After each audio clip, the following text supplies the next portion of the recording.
за последние 20 лет вот российская наука, образование, все эти технологии вырвались вперед, и они сейчас ни в чем не уступают, а где-то превосходят во многих направлениях, особенно вот в сфере высшего учебного, высшее образование. Это все, это факт. Но сейчас вот еще такое сотрудничество, оно более полнокровное будет. Новый рывок, в том числе для реализации программы вот «Алтын Казык», полярная звезда, которая вот нашим президентом, она ставится во главу угла, путеводная звезда. Нам надо через образовательную трансформацию, не просто реформу, трансформацию всего нашего образования, нам надо двигаться вместе.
Единственная система, которая является самым главным, которая указывает путь, верный путь для ребенка, для молодого поколения, должно быть образование.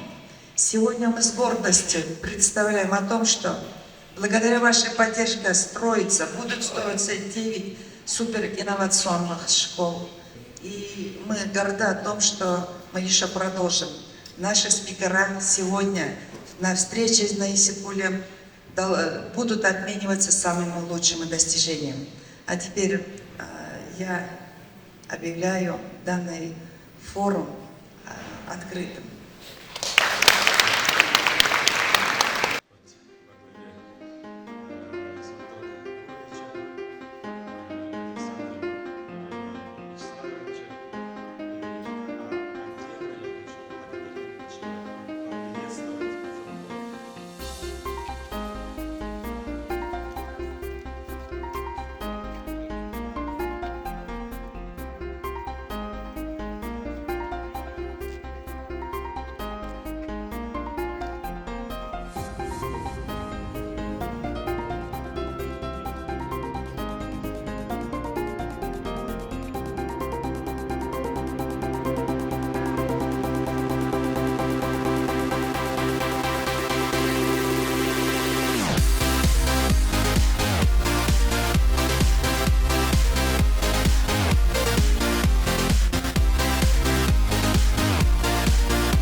Первое впечатление, конечно же, невероятная погода, невероятные красоты прекрасного озера Иссык-Куль.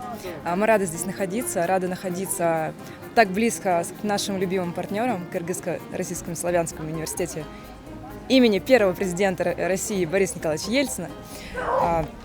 И это очень важное мероприятие, которое показывает, как наши страны дружат, что это очень важный шаг для дальнейшего взаимодействия, показать наши проекты, посмотреть проекты Кыргызстана. Я думаю, что у нас много проектов впереди.